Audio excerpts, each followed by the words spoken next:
Well, hello, and welcome back to Front Porch Radio. I'm your host, Julie Wilder, and today I'm going to talk about one of my favorite things, exploring the living relationship between people, the cosmos, and the cycles that shape our lives. We're going to talk about time, you guys, where our concept of time comes from, why it can feel so broken, and how reconnecting with natural cycles, what I kind of refer to as the cosmic clock, can restore a sense of harmony, spaciousness, and meaning in a world that feels often really too fast, too artificial, and too disconnected, right? I've been mini obsessed with everything time related since I learned in elementary school that our calendar was like reset. We're in the year 2025 right now, and we know there was more than 2025 years of civilization, right? And I just remember thinking, what do you mean there's a BC and an AD, and who had the power? I didn't have the words for it then. I think it was like elementary school, probably second or third grade. But I remember thinking who, like, it was kind of like, who has the power to like reset a calendar? Like who gets, what is that? And it was just like one of those things that like really startled me as a young child, because first of all, it seemed like, false. Like obviously, it's obviously false. We've been, you know, going around a lot longer than then. And so that was concerning to me, as just like a person that thought like, oh, like, things are true. And then I'm learning, oh, things are actually what we call them, right? What we name them. And then of course I am also a sci-fi junkie, and in particular a time travel junkie. I've just been Quantum Leap was the start of it. I'm pretty sure, and Star Wars, of course, was involved in just the way that they could travel through times, and then also Star Trek, which was like my real geekiness. I've outed myself there. But I've also done deep dives into circadian, which is daily and seasonal rhythms, as well as the weekly and monthly circa-lunar cycles. And that's kind of falls under an umbrella called chronobiology. And I'm fascinated by astrology. We talk about astrology a lot here. There's a lot of patterns in the cosmos. We don't know why it works, but a lot of it seems to strike as true to a lot of people. Otherwise, it wouldn't be like the most popular, um, just pseudoscience out there, right? As well as Ayurveda's insights into like the daily and seasonal impacts on wellness. And I've done, a lot of work understanding menstruation and pregnancy cycles. Of course, that led into human development cycles, especially when it comes to psychology. I've, you know, biodynamic gardening, which is like a whole theory of gardening, as well as ecological timing having to do with nature related things. And, all over the past 30 years, like I've just been basically obsessed with it.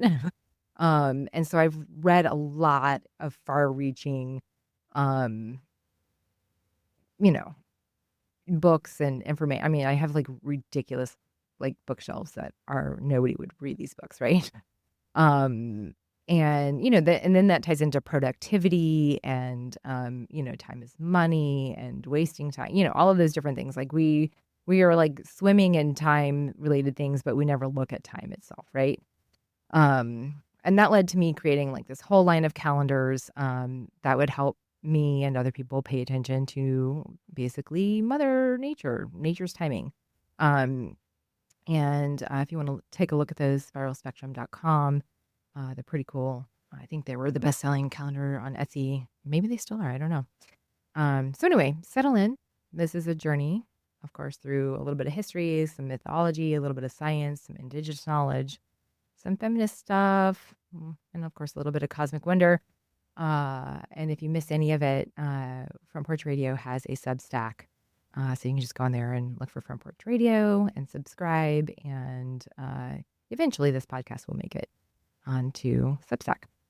Okay, so let's start with a really simple but surprising fact that I have discovered in my various studies. The word calendar itself comes from the Latin, I don't even know how to say it, calende, I think. And that was the date taxes were due in ancient Rome. So, yes, the calendar we use today has its roots not in nature, but in bookkeeping. Over centuries, civil societies have been shaped around the idea that time is money, right? A scarce resource we have to manage, maximize, and like, I don't know, even compete for. And that's a far cry from like how our ancestors experienced time. And still to this day, many people are in more indigenous cultures or nature-based practices experience time differently. Time isn't something that you spend for a lot of indigenous societies. It is something that you belonged to. So it wasn't separate from us. It was something that we are a part of. And the Gregorian calendar, most people don't know even what the Gregorian calendar is. It's the calendar on your wall. It's a system. I think Pope Gregory was one of the people to finalize it. But it's printed at the top of every receipt and every business contract that you have. And it was finalized in 1582. It wasn't designed around the solstices or the lunar cycles, and it was certainly not created to help human beings stay in rhythm with the earth. It was built to regulate commerce, for tax collection, and of course, agricultural, like uh, due dates, payment due dates for imperial states, and of course, the church. And slowly, generation by generation, we've internalized this artificial grid. We've learned to think of time as linear, rigid, and external. It's something that like governs us rather than something we're organically part of. Like, so we think of time in segments, past, present, future, things like that.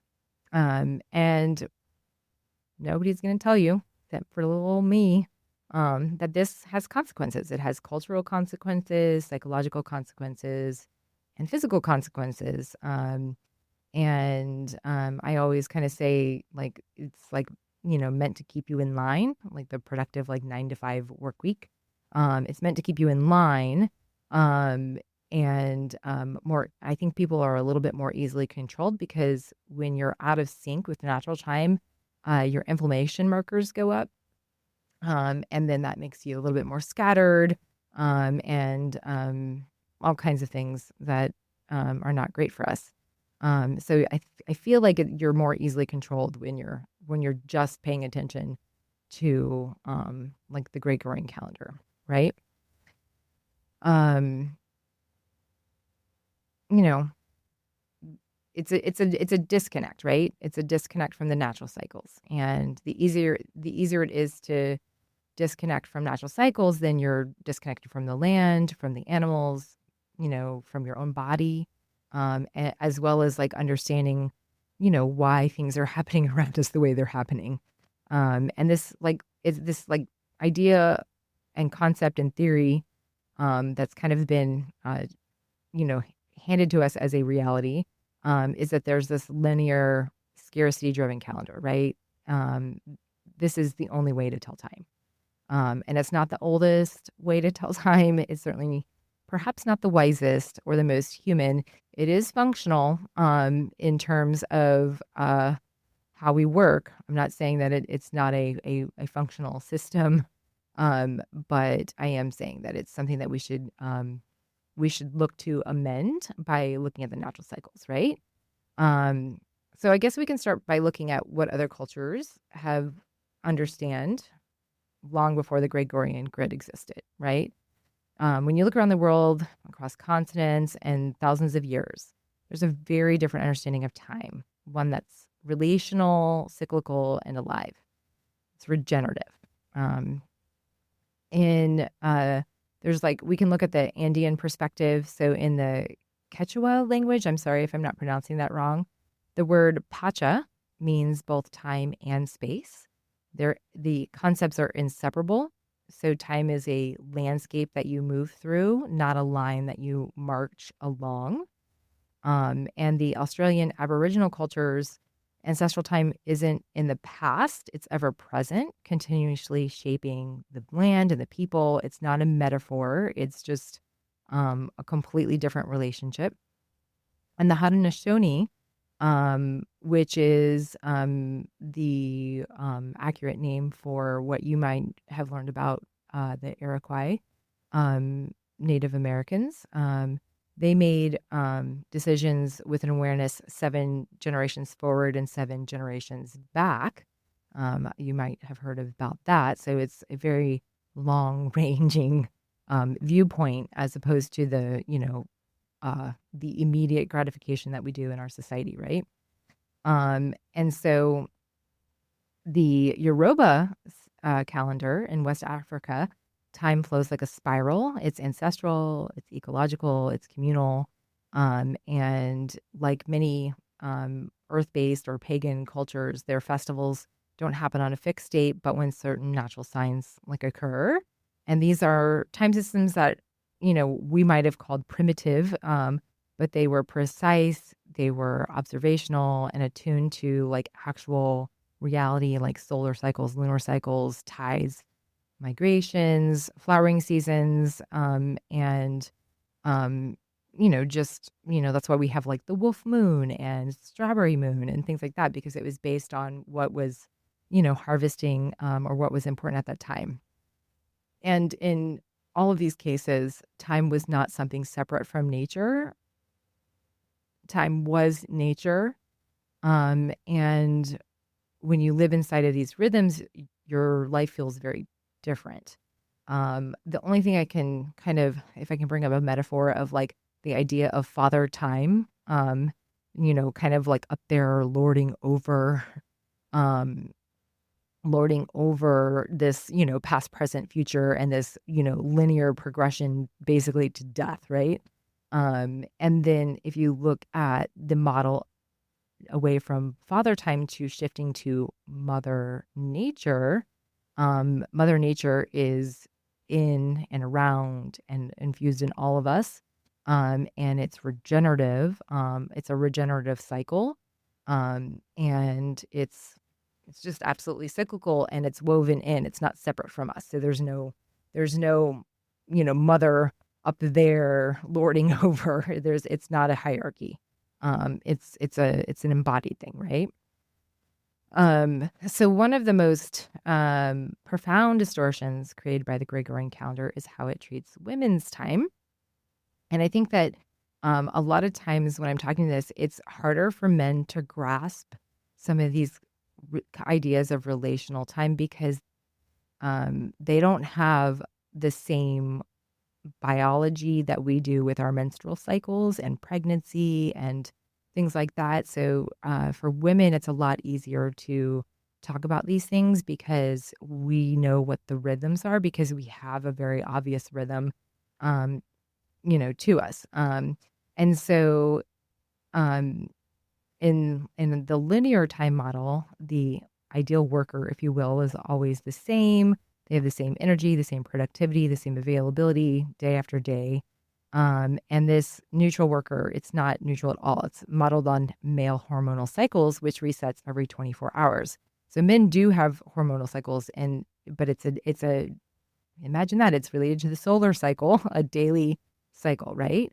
But women's bodies follow different rhythms, of course, the menstrual cycle, the gestation cycle, the postpartum rhythms, the menopausal transitions, and our bodies are literally keeping time, not artificially, but like biologically, like again, Mother Nature, right? So this is under a field of study you've probably never heard the name of called chronobiology. And, chronobiologists now know that the menstrual cycle affects cognitive patterns, emotional processing, intuition, metabolism, creativity. It's a built-in lunar influenced rhythm that Western timekeeping treats as an inconvenience, right? A lot of people might understand that a menstrual cycle is roughly the same cycle as a lunar cycle, depending on a lot of factors, right? Um, so there's a lot that we could go into about feminist philosophers arguing that the devaluation of women's time is a pillar of patriarchal society. And when these cyclical times get erased, so does the legitimacy of rest, of gestation, of nurturance, of the ebb and flow, and collective care, right? But when women reclaim cyclical time, whether through menstrual tracking, seasonal living, you know, rituals or intuitive practices, they reconnect to a source of intelligence that has been silenced for centuries. There's been like an entire red tent movement that has gained in popularity in the past 20 years. There's like a lore that, when women everywhere gather in circles around the menstrual cycle in red tents, then, basically things will be put right. And this is like, of course, a very powerful reconnection. It's also political and profoundly healing for those of us that have begun those journeys, right? Um, Modern science also agrees. If you look at the science through a certain way, not a certain way, but time is not linear. Um, it's relational, it's elastic, it's contextual, right? Einstein was all about relativity, showing that time speeds up or slows down depending on gravity and motion. So there's no universal clock ticking the same everywhere. At the quantum level, particles exist in probability states, multiple potential timelines, until a relationship or observation collapses them into a single outcome. In neuroscience, our perception of time expands or contracts depending on attention, emotion, presence, stress, and flow states, right? And of course, chronobiology, the science I like to talk about, every organ in the body has its own clock. Light, darkness, temperature, food, and community all reset these clocks daily. And so when people live out of sync with these natural cycles, meaning like no sunrise, no darkness, irregular meals, artificial seasons, we see increases in anxiety, depression, metabolic disorders, hormonal disruptions, insomnia, cognitive fog. Um, like all of those things get, sh- thrown off because we used to be entrained to the solar and lunar rhythms of, the days and the seasons for the sun, and the weeks and the months for the moon, right? And so when we lose the rhythm, life feels harder in a lot of ways. And that kind of brings me to the work I've been doing on what I call the cosmic clock. It's not like a belief system. It's just like a lens of a way of seeing yourself as part of a living, breathing, um, s- like entrained system. Like we are not separate from nature. We are part of nature. And that includes these solar rhythms, these lunar rhythms, planetary cycles, seasonal rhythms, bodily rhythms, creative rhythms, community rhythms, and even like societal rhythms, right? And so when you align with these patterns, even in small ways, something shifts. You feel more grounded, you feel more spacious, you feel more capable of discerning, you're more connected to meaning. And of course, paradoxically, you feel like you have more time because linear time compresses awareness and cyclical time expands it. And when you begin to live in relationship with right timing, not against it, you stop feeling like you're being either chased or like you're running out of time, right? And it's nurturing, and it's the way it's meant to be. It's being in flow, right? And there's a lot of knowledge out there that you can turn to. One of the first books that I read on the subject was called The Optimized Woman. Let me see. I want to remember who. I'm going to look this up real quick. The Optimized Woman. Miranda Gray. That's it. The Optimized Woman. Because I am a woman. And The Optimized Woman is written by Miranda Gray. She's from the UK, I believe. And she talks about looking at the menstrual cycle. She was one of the early people talking about the menstrual cycle and aligning your productivity or resting periods with the hormonal cycle that is your period. And that's a big thing that a lot of women have been learning about for the past several decades, for sure. Um, but it's it's something that um, you kind of like work with it. Like, I mean, everyone knows that like there's a PMS period and there's a fertile period. You've got you're either fertile and you're feeling great, or you're PMSing or have your period and you're feeling down, right? So there's definitely a cycle there.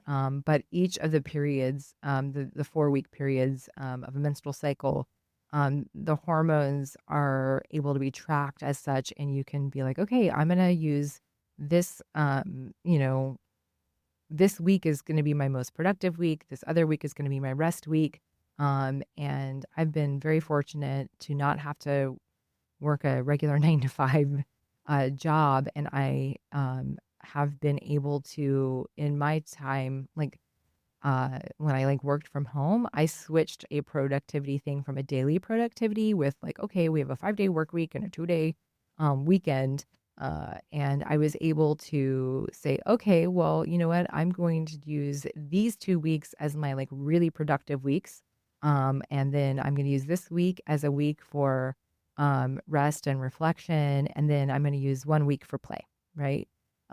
So there was different ways I was able to organize my time. Um, and it was great. Like, honestly, I felt more in sync. I didn't feel, I used my natural hormone cycle to take advantage of the days I had the most energy and then rest the days that my energy was down. It was basically a win-win. And then you get like a really deep dive into resting. And then you get a really deep dive into just, going all in on something. And so those timing cycles are just beautiful to play with if you have the ability. And there's so many people that are now working from home, working remotely. It's really a time that we can play with our work schedules. Some people, not really even thinking about hormone cycles or our biological, clock. They come up with, like, okay, I'm going to do the 4 day work week and have a 3 day off period, or however you work it, or I'm going to work 3 10-hour days, and then have the rest off. Like, people are experimenting with time periods that work for them. And so yeah, I mean, it's been kind of fascinating to me to look at these patterns uh and think about how things have been different. I'll give you kind of an antidote. Like, I had started working with those lunar cycle periods, first and foremost because of my menstrual cycle. And then, I had a job running Dandelion Cafe. I was one of the co-owners of it for a while. That wasn't me at the end, I promise. I left 5 years before it shut down. But we had a very strong daily rhythm there. First shift got there early in the morning, and then, we opened at 11, around 12 to 2. Everybody came in for lunch. A little bit of a break between 3 and 6 where it was slower rhythm. And then, from 6 to 9 was the dinner period, and then it was home. And so that was like my daily rhythm every day for almost a decade. And it was this very strong rhythm with a very strong like routine and practice, right? And when I left Dandelion, it took me a while to figure out, well, like, one of the reasons I was like, why am I so discombobulated? And I got introduced to the concepts of Ayurveda from my friend. Well, I kind of knew about Ayurveda a little bit, but my neighbor, his name is Richard Powell. He went to school to become an Ayurvedic practitioner. And, I started looking into uh, the daily rhythm again, because I realized I was just all over the place. And that was one of the things, like, what's a daily rhythm look like? Okay, I'm gonna get a little bit personal and intimate here, right? I think one thing that men can how do I put this really politely? Um, your morning virility display is one, pretty much, unless you've got something going on, one thing that a lot of men can count on, right? Bowel movements are supposed to be daily. That's something for everybody. Yes, it's supposed to be daily. For those of you who are like, whatever, I can go 3 days. It's not supposed to be like that. It's supposed to be daily. Waking and sleeping are daily activities. Eating meals are daily activities. You have to do all of these different things, right? And so those are like things that we take for granted. And Yet we do better when we don't have insomnia, when we get enough sleep at night, when there's so much benefits to being outside during sunrise and sunset, just in terms of the vitamin D that is more accessible at those times, and the infrared light that's at those times. There's like a lot of science behind all of this. And so being able to get into a daily rhythm, which I had been thrown off of, was like really, really important for me, being able to kind of not be so scattered, not have such, basically cognitive decline. There was a lot of other things going on at the time. But it was really something that helped me kind of regain my direction, my purpose, was by becoming more aware of what my daily rhythm looked like when I didn't have one at all, after having a very strong one. And it's also something that I've noticed, like, when we go from our childhood, being gridded to these artificial times of school starts and stops that are, I mean, our school schedule is still tied to, loosely tied to agricultural practices of people needing to work in the fields in the summer. Certainly we all know that waking up that early for teenagers is the opposite of good. It's detrimental to them. I can tell you it's not okay. I have a teenager. It's not okay for me or them. Yeah, being able to like ease into a day is important, instead of having to wake up to a soul crushing alarm after staying up late to do homework, and kind of rushing around. It's depressing. It's a terrible start to the day, right? Um, so, you know, it's a system that works, and it's not like we can just pop out of the Gregorian calendar and I mean, things work. We have to acknowledge it exists. We have to acknowledge other people use the system. I mean, we're drowning in it, right? But we can welcome in and pay attention to these, daily rhythms, and to these weekly hormonal cycles, as well as these, monthly kind of periods of time. And there's all kinds of schools of thoughts out there that you can like look into, right? Um, but what are some things that you can do to realize that you are, part of nature, right? Just simple things like, observing the moon. I saw a meme the other day that said, who's the PR person for the moon? Because, every you're like, oh, there's a super moon, this weekend, and it's so rare you won't miss it, and everybody goes outside, and I just absolutely love that trend, of course, as you know. But yeah, like paying attention to the moon cycles, and like sleeping with, part of a disruption to our biological systems is also the use of artificial light, especially in urban areas that don't get the as much lunar light, right?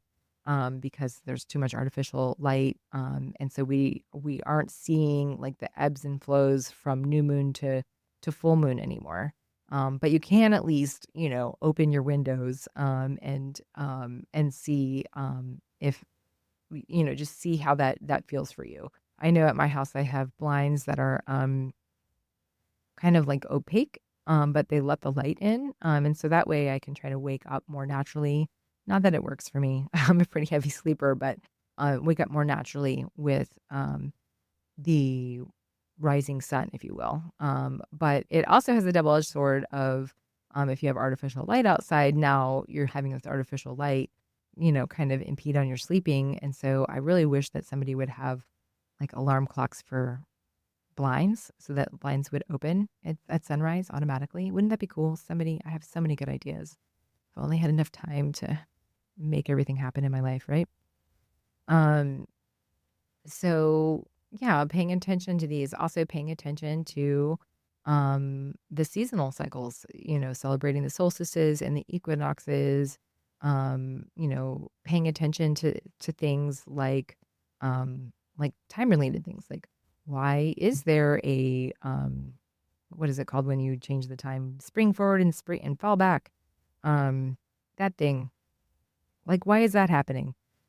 There's reasons. It's political. And all of those different things that go on. And so there's also there's a lot of like cultural expectations around things like being on time um versus people that kind of have a different relationship with time and that maybe don't show up on time. They're always late or they're coming in their own fashion and way. And there's lots of I don't know, what is it? Static between people who are like, you must be on time and you can't be late. And people who are like, whatever, and again, it's not a either or. I'm not a black and white, dichotomous thinker. There's layers here, layers of complexity that we must acknowledge that society currently runs on this other form of time as a line. But if we can think of even like the weekly cycle, like Monday happens every Monday, then Tuesday, and then Wednesday, and then Thursday, and then Friday, and then Saturday. Um, the Monday is named after the moon, by the way. Saturday's after Saturn. Sundays after the sun. A lot of the days of the week are correlated with the planets. I could go on and on and on about that. But there's all different kinds of cycles that are inherent. And you might hear people talking about like, you know, call, I don't think you could luckily we've been around enough that we can talk about the colonization of things. And so the colonization of time is this idea that time is first of all separate from us, and it's also a line, and it's got a distinct past, present, and future. That is a very colonial way of experiencing and describing time, versus the more natural rhythms and cycles that we are actually a part of and are participating in and are engaged with. And so if you don't know that what happens out there affects what's happening inside of you, then you're not in tune with your own body.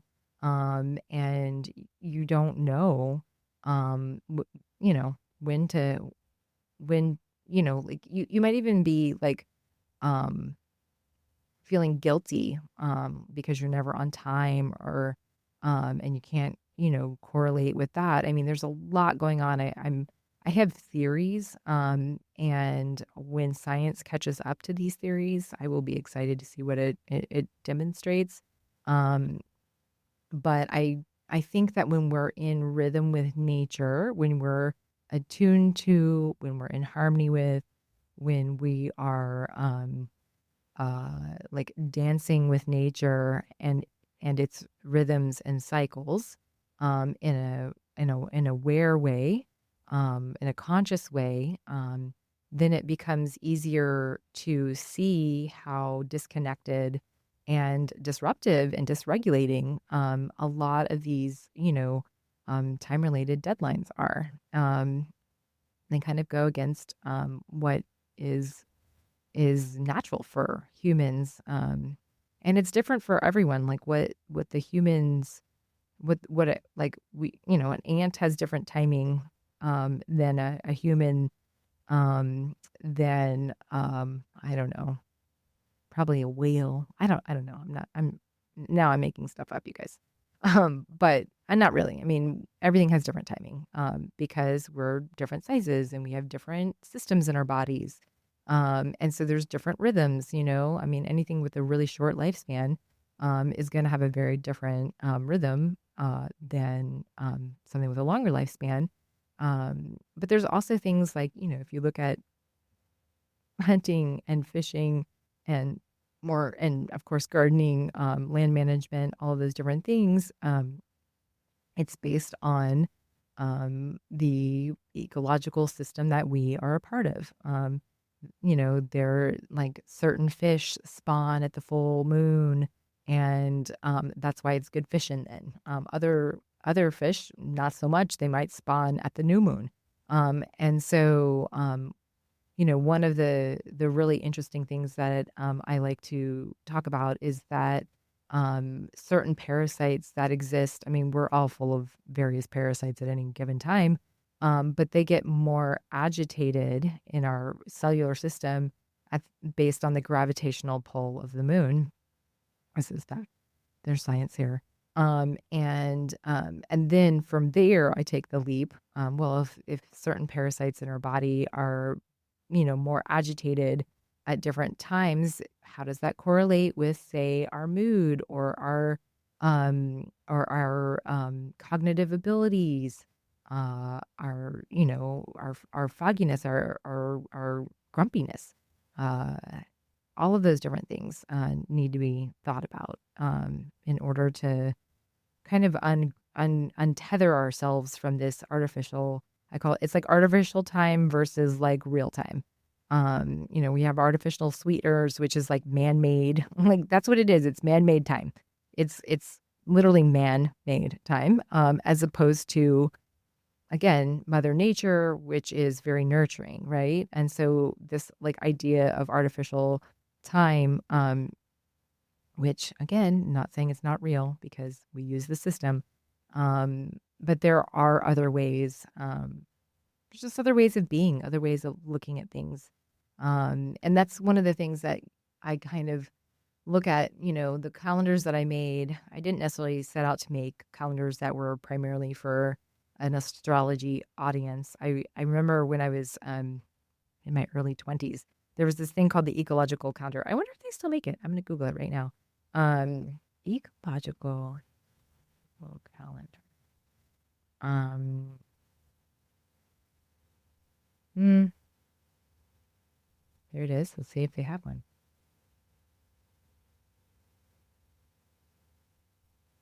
What is this? I don't know. I don't know. It looks like maybe the last one was in 2017, 2018. Oh, they stopped making them. That's sad. It was great. Um, there's other ecological calendars out there, of course, that you can find.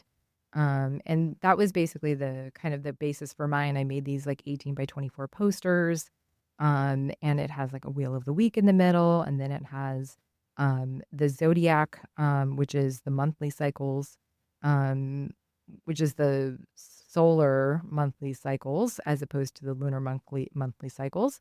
And then it has the seasons, and it also has like the when the planets are entering a new sign in the zodiac all around. It also has all the full and new moons, as well as different things for the sun and moon in terms of like how close, like the how close or how far the moon is from the Earth in its orbit. So like micro moons and super moons are the primary way that you understand those, and those are because we have an elliptical, not a perfectly circular um, orbit. It's elliptical, so sometimes the moon is closer and sometimes it's further away. Um, and paying attention to the cycles of the moon and all of those different things. And so I made this really cool poster, which primarily has, the astrology audience is very large out there. And so it's become primarily an astrology calendar, but it's really rooted in biological, you know, seasons of Earth and the sun and the moon. Got some meteor showers in there too. And it's meant for us to just have a constant reminder of what is going on out there. And then, of course, you have astrology, which has all of these fascinating patterns involved in it. And, um, of course, astrology is a pseudoscience, and subject to interpretation and different kinds of like Vedic astrology versus Western astrology versus Chinese astrology. There's all different kinds of astrologies out there where people are basically creating archetypes to different seasons and whatnot. And then they're observing patterns over time. And if you've been paying attention to anything at all, you know that there's been some pretty major cycles repeating. Like we just have, come upon like uh, several, like I think is it Pluto? Pluto doing something with the foundation of the United States. I'm pretty sure it's Pluto.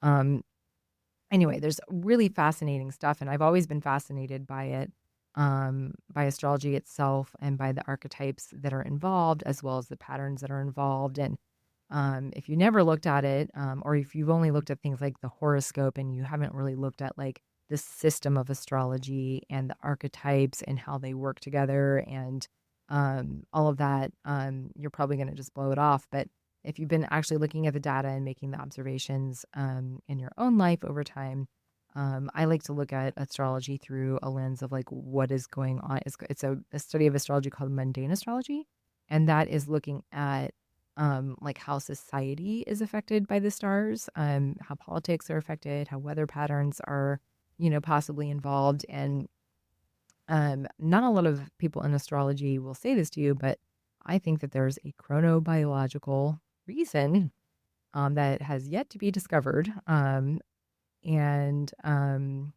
maybe to do with gravitational waves or electromagnetic connections. I don't know, y'all, the exact cosmological science behind it because I am not educated enough to know about that, but simple observations um, can be made and have been made, and these cycles are very interesting.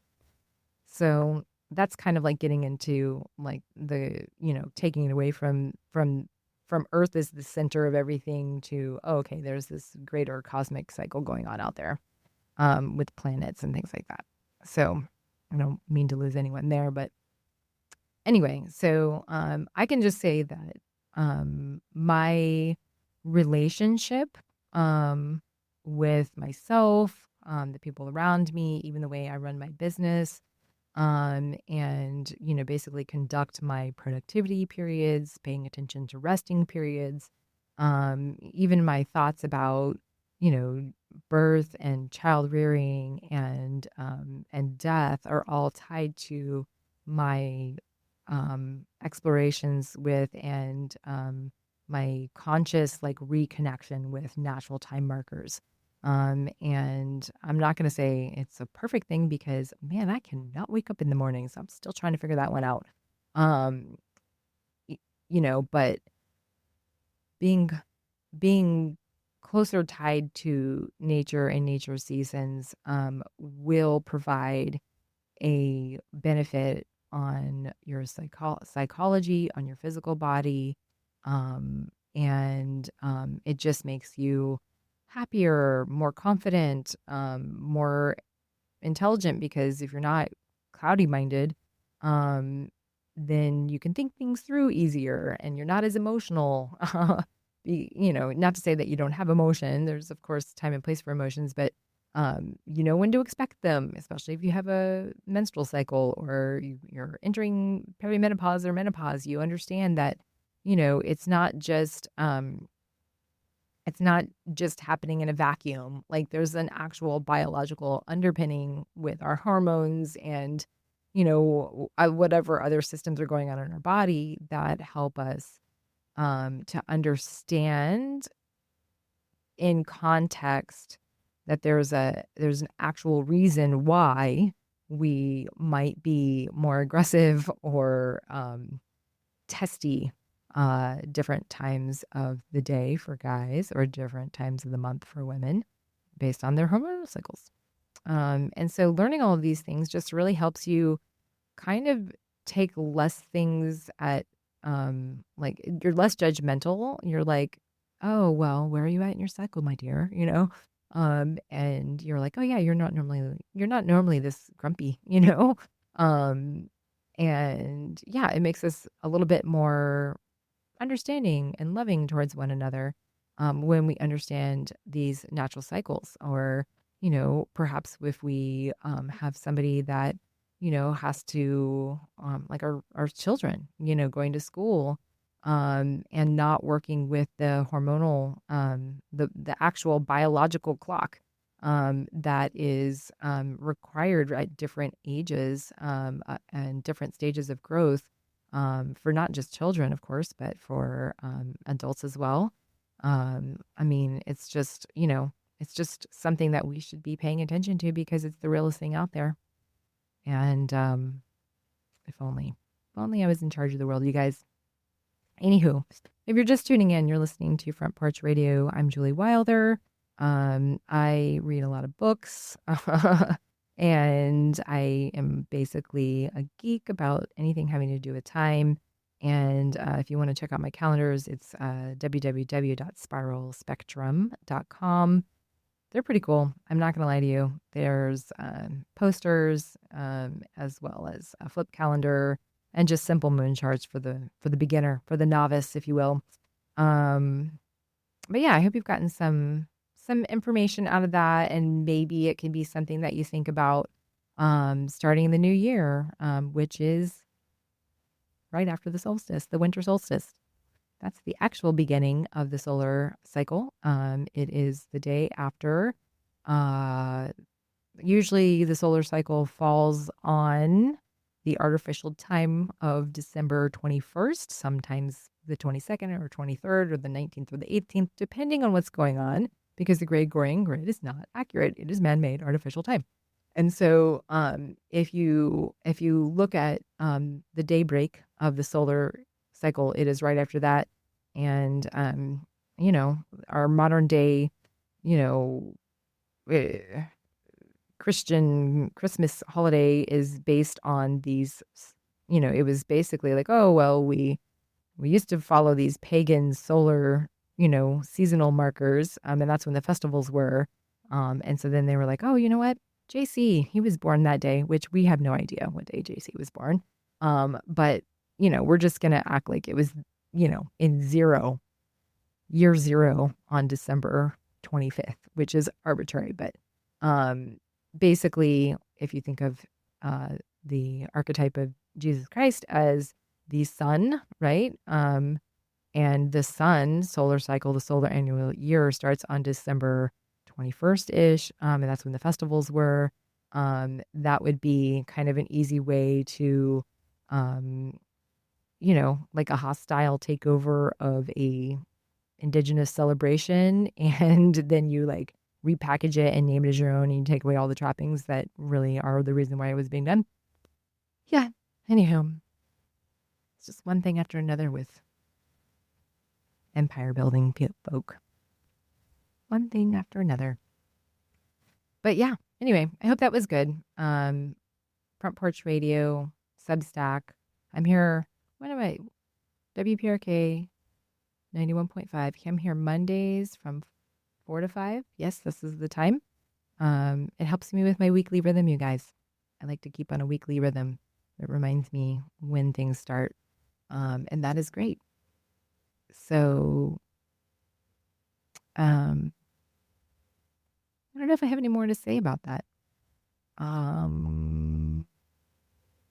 think I'm good. I hope that you've learned something.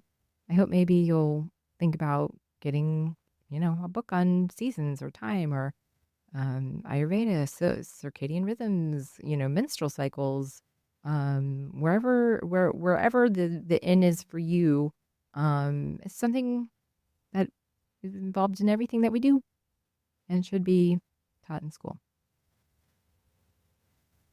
Maybe we wake up too early for that, right? Okay, I am going to play a song for you in just a second. Let me see. Stop this, and then we're going to start here, I think. Okay. Thanks for tuning in, you guys. I'll be back. You can find me on Substack, and then we'll go from there, right? Here we go.